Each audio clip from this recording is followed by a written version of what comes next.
Hello student and welcome back to simply GS. आज अपन पढ़ने वाले हैं यूज रिड्यूसर के बारे में। तो यूज रिड्यूसर क्या होता है, किस तरीके से यूज किया जाता है और किस तरीके से यूज स्टेट से थोड़ा सा अलग है, उसको भी अपन समझेंगे। यहाँ पे सीधा सीधा लगते हैं रिएक्ट जेएस की जो ऑफिशियल डॉक्यूमेंटेशन है उसमें सीधा सीधा ये बताते हैं कि यूज स्टेट का जो अल्टरनेटिव है वो यूज रिड्यूसर है। Accept reducer of type state action new state return the current state paired with the dispatch method. If you are familiar with Redux के साथ अभी फेमिलियर अपन नहीं है, you already know this how is this work. इनका कहने का मतलब ये है कि ये एक स्टेट होती है, जैसे यूज स्टेट के अंदर होता है एक इनिशियल स्टेट एक नई स्टेट, बिल्कुल उसी तरीके से यूज रिड्यूसर के अंदर होता है। एक होती है इनिशियल स्टेट, एक एक्शन परफॉर्म किया जाता है उस पर्टिकुलर स्टेट के ऊपर, उस एक्शन परफॉर्म करने के बाद एक नई स्टेट निकलती है, उस नई स्टेट को अपन डिस्पैच मेथड के साथ कनेक्ट करते हैं। और जब अपन डिस्पैच मेथड के साथ कनेक्ट करते हैं, जैसे अपन यूज स्टेट में सेट स्टेट होता था ना, तो सेट स्टेट के साथ कनेक्ट करते थे, बिल्कुल उसी तरीके से इस एक्शन को डिस्पैच के साथ कनेक्ट करते हैं और उसके बाद अपन इसको यूज करते हैं। अभी मैं इसको एक एक करके आपको समझा दूँ। इसका जो कोड है ऑफिशियल डॉक्यूमेंटेशन पे आपको मिल जाएगा और ऑफिशियल डॉक्यूमेंटेशन पे इन्होंने बहुत अच्छे से इसको समझा भी रखा है, लेकिन मैं इसको एक डिटेल में आपको यहाँ पे समझाता हूँ कि इनके कहने का मतलब क्या है। इनका कहने का बहुत सिंपल सा मतलब होता है। इनका कहने का मतलब है, सबसे पहले तो आपको हुक है तो हुक को आपको हमेशा की तरह यूज रिड्यूसर को इम्पोर्ट करना पड़ेगा और इम्पोर्ट करने के बाद इसकी जो स्निपेट है उस स्निपेट के साथ अपन यूज रिड्यूसर स्निपेट। यहाँ पे आपको वैसे 3 आर्गूमेंट मिलते हैं, लेकिन तीसरा आर्गूमेंट एक तरीके से नल आर्गूमेंट होता है, मतलब आप देना चाहें तो दें और नहीं देना चाहते हैं तो ना दें, कोई ज़रूरी नहीं है। पहला आर्गूमेंट क्या होता है? पहला आर्गूमेंट होता है स्टेट के लिए, पहला आर्गूमेंट होता है रिड्यूसर जो कि फंक्शन को बताता है। दूसरा आर्गूमेंट होता है इसकी स्टेट, जो इनिशियल स्टेट बोल सकते हैं अपन, इनिशियल स्टेट। और यहाँ पे स्टेट और डिस्पैच दो चीज़ें होती हैं। एक्चुअल में जरूरी नहीं है कि इनको नाम अपन स्टेट या डिस्पैच दें, लेकिन एक कन्वेंशनल मेथड है। रिएक्ट जेएस का एक कन्वेंशनल मेथड है, इसलिए अपन इसको बेसिकली यूज करते हैं। और अगर इसकी ऑफिशियल डॉक्यूमेंटेशन पे जाएंगे तो उन्होंने एक एक करके सारी चीज़ों को समझा के रखा है। उन्होंने बोला इनिशियल स्टेट के अंदर अगर आप कोई वैल्यू देना चाहते हैं पहले से अगर आप मेंशन करना चाहते हैं तो आप केवल इनिशियल स्टेट लिख के, आपको उससे बाद अगर आप जावास्क्रिप्ट में कर रहे हैं तो अपन को कॉन्स्ट लगाना पड़ेगा। इनिशियल स्टेट इक्वल टू आप जो भी वैल्यू यहाँ पे देना चाहते हैं, जैसे 0 अगर देना चाहते हैं तो 0 दे सकते हैं, 5 4 3 4 कुछ और देना चाहते हैं तो वो भी दे सकते हैं। इसके बाद डिस्पैच मेथड के लिए अपन को क्या करना पड़ेगा, 2 बटन में यहाँ पे लेता हूँ, बिल्कुल उसी तरीके से चलते हैं जिस तरीके से इन्होंने बनाया। इस तरीके से आपको, अगर आपने इस यहाँ पे प्लस और एक और बटन लेते हैं, अगर आप कभी डॉक्यूमेंटेशन पे भी जाएंगे तो आपको कोड को समझने में ज़्यादा दिक्कत नहीं आएगी। अब यहाँ पे बटन लिए आपने, तो बटन को लेने से फ़ायदा क्या हुआ? बटन को लेने से फ़ायदा हुआ कि उन्होंने एक इसके ऊपर फंक्शन लगाया है। ऑन क्लिक पे डिस्पैच फंक्शन अपना कॉल होता है। अब डिस्पैच फंक्शन कॉल होने से क्या होता है, डिस्पैच फंक्शन के अंदर एक टाइप नाम का एट्रीब्यूट होता है। वो टाइप नाम का एट्रीब्यूट अपना डायरेक्टली कनेक्ट रहता है एक्शन के साथ। एक्शन डॉट टाइप लगा हुआ ना, ये पूरी तरीके से एक्शन के साथ कनेक्ट रहता है। मैं उसको एक एक करके डिटेल के साथ समझा दूँ। यहाँ पे अपन ने रिड्यूसर दिया ना, वो रिड्यूसर क्या है, एक फंक्शन है, अपन को वो डिक्लेयर करना कंपलसरी है। अगर अपन ने रिड्यूसर को डिक्लेयर नहीं किया तो वो सही तरीके से काम नहीं करेगा। कॉन्स्ट रिड्यूसर और इस तरीके से अपन इसको कॉल फैक्टर और फंक्शन की मदद से डिक्लेयर करते हैं।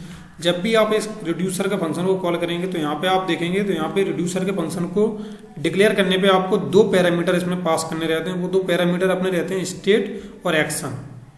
2 पैरामीटर, एक स्टेट और एक्शन। क्या है इसके अंदर स्टेट जो है वो इनिशियल स्टेट को शो करती है, जो स्टेट है वो इनिशियल स्टेट को, और जो एक्शन है वो हमेशा डिस्पैच फंक्शन के ऊपर डिपेंड करता है। ये डिस्पैच और स्टेट यहाँ पे 2 वेरिएबल यहाँ पे बने हुए हैं, ये डिस्पैच के ऊपर पूरी तरीके से डिपेंड करता है। अब बात करें अगर डिस्पैच के ऊपर किस तरीके से डिपेंड करता है, तो आपको मैं सबसे पहले यहाँ पे वन क्लिक ये वाले चीज़ें लेके दिखाता हूँ। इसको लेते हैं और यहाँ पे अपन पेस्ट करते हैं वन क्लिक डिस्पैच, और इसी को अपन यहाँ पर भी करते हैं।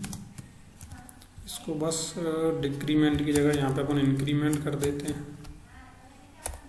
अच्छा, इंक्रीमेंट कर देते हैं और यहाँ पे साइन चेंज करना पड़ेगा, यहाँ पे प्लस और यहाँ पे माइनस।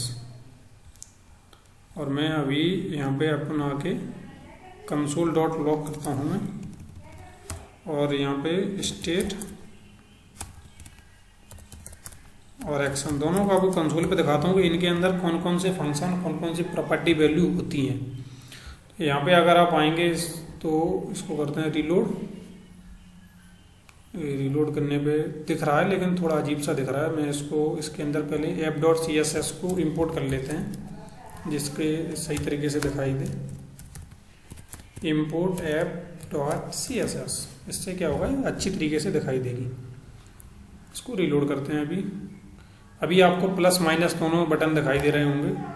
और मैं यहाँ पे इंस्पेक्ट करता हूँ। इंस्पेक्ट में कंसोल पे चलते हैं और जैसे ही मैं माइनस को दबाता हूँ तो यहाँ पे देखो टाइप डिक्रीमेंट लिख के आ गया। फिर मैं प्लस को क्लिक करता हूँ तो यहाँ पे टाइप इंक्रीमेंट लिख के आ गया। अब यहाँ पे लिख के आ रहा है जीरो। जीरो क्या है? जीरो अपनी इनिशियल स्टेट है। इनिशियल स्टेट के अंदर अपन ने जीरो को पास किया ना, सबसे ऊपर आएंगे इस जगह पे, तो इनिशियल स्टेट को अपन ने जीरो पास किया है। तो जीरो क्यों लिख के, कहाँ गया, जीरो क्यों लिख के आ रहा है? जीरो इसलिए लिख के आ रहा है क्योंकि वो इनिशियल स्टेट। और एक्शन क्यों लिख के आ रहा है? एक्शन उसका टाइप लिख के आता है कि कौन से टाइप का है। वो टाइप कहाँ पे वो डिफाइन है, टाइप अपना डिफाइन है वो इस जगह पे। डिस्पैच का जो टाइप एट्रीब्यूट है उसके साथ कनेक्ट करता है, डायरेक्ट कनेक्ट करता है। इसीलिए इन्होंने जो कोड लगा हुआ है यहाँ पे, इन्होंने पूरा कोड स्विच फंक्शन के साथ लगाया। आप उसको चाहें तो अलग तरीके से कर सकते हैं, मतलब कुछ इस तरीके से कर सकते हैं जैसे अपन ने इन्होंने स्विच के साथ किया। अपन स्विच के साथ चाहें तो नहीं कर सकते, अपन कुछ इफ के साथ कर सकते हैं।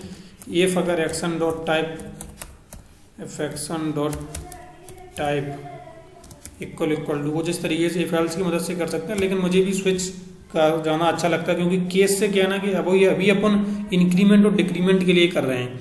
तो कई बार अपन को कुछ ऐसा हो गया कि अपन को इंक्रीमेंट डिक्रीमेंट भी चाहिए, मेल फीमेल के हिसाब से चाहिए, कुछ ऐसे बहुत ही मतलब केस जब जाना हो जाते हैं, मल्टीपल हो जाते हैं, तो वहाँ पे इफ एल्स का यूज करना मुझे जाना वैलिड नहीं रखता है। मुझे जाना वैलिड रखता है कि आप स्विच केस का यूज करें। स्विच केस के यूज करने से आपको एरर को फाइंड आउट करने में भी आपको ईजिली पड़ता है और साथ ही साथ में आपको कोड लिखना भी आसान पड़ता है। तो मैं अभी इस स्विच को उठाता हूँ कंट्रोल-C, और इसको उठाने के बाद कंट्रोल भी करते हैं। यहाँ पे सीधा सीधा आगे इंक्रीमेंट है तो इसको स्टेट को बढ़ा दो, और स्टेट को अब अगर इसको अपन यूज कर रहे हैं तो अपन को इसको भी यूज करना पड़ेगा यहाँ पे इस तरीके से। तो इसको कंट्रोल-C, इनिशियल अपना कहाँ गया, ये वाला रहा, इसको अपन कंट्रोल भी करेंगे। उसके लिए पर अगर अपन ऐसा कर रहे हैं तो अपन को ऐसा भी करना पड़ेगा इस तरीके से, कंट्रोल-C। मतलब एक प्रकार से देखा जाए तो मैंने अब जो पूरा कोड है वो डॉक्यूमेंटेशन से उठा के ही लगा दिया। तो आपको मैं बता दूं डॉक्यूमेंटेशन को पढ़ना बहुत जरूरी है। ये तो रिएक्ट जेएस की है, एक्सप्रेस जेएस जो मैंने पढ़ा के रखा है, मोंगोडीबी, नोट जेएस जो मैंने बिगिनर फ्रेंडली अलग अलग वीडियो, एक सिंगल शॉर्ट वीडियो में पढ़ाया है 1-1 घंटे की। तो उसके अंदर ही मैंने आपको बोला था कि नोट जेएस, एक्सप्रेस जेएस और मोंगोडीबी किसी को भी आप पढ़ रहे हैं या रिएक्ट जेएस को, डॉक्यूमेंटेशन को आपको रेफर करना आना चाहिए। आपको समझ में आना चाहिए कि डॉक्यूमेंटेशन पे जो कोड लिखा है वो क्या बोलना चाहता है, उसका मतलब क्या है। एक बार आप ऐसे समझने लगे, चीज़ों को पढ़ने लगे इस तरीके से, तो मैं गारंटी देता हूँ कि आपको कोई भी हरा नहीं सकता, मतलब कोई भी आपको पीछे नहीं कर सकता कभी भी कोडिंग में। तो आगे अपन डायरेक्ट यहाँ पे चलते हैं। मैं इसको रिलोड करता हूँ और रिलोड करूँगा, थोड़ा यहाँ पे हटाते हैं क्योंकि यहाँ पे हटाने के बाद आप प्लस करेंगे तो यहाँ पे देखो काउंट की वैल्यू 1 हो गई। अगर नहीं दिख रहा है तो अभी दिखाई देगा। प्लस करते हैं, काउंट की वैल्यू 2 हो गई, plus plus plus plus plus plus, minus करने पे ये कम हो रही है। तो इस तरीके से जो है, क्योंकि state dot count +1, state dot count -1, अपन ने डायरेक्ट बेसिकली इसके ऊपर कोई भी ऑपरेशन अपन परफॉर्म कर सकते हैं। जिस तरीके से यूज स्टेट में कर सकते थे ना, बिल्कुल same to same use reducer में भी कर सकते हैं। अपन ने क्या किया, इनिशियल स्टेट ये रही, इनिशियल स्टेट अपने पास है। इनिशियल स्टेट के अंदर अपन ने एक वैल्यू पास कर दी जिसके अंदर वैल्यू थी 0। अब अपन ने डिस्पैच फंक्शन को लगाया। अब डिस्पैच फंक्शन को जो टाइप एट्रीब्यूट है वो डायरेक्टली कनेक्ट रहता है एक्शन के साथ। एक्शन में अपन ने टाइप को किया एक्सेस। अपन ने बोला कि अगर टाइप हमारा इंक्रीमेंट है तो एक वैल्यू बढ़ा दो, और अगर टाइप डिक्रीमेंट है तो एक वैल्यू को कम कर दो। अपन ऐसा भी कर सकते हैं कि अगर अपन टाइप अगर यहाँ पे चेंज करते हैं मेल और यहाँ पे करते हैं फीमेल, इसको कर दूं मैं फीमेल, तो सिंगल कोट्स में देता हूँ, टाइप मेल फीमेल, और यहाँ पर भी अपन इसी तरीके से कर सकते हैं, मेल फीमेल।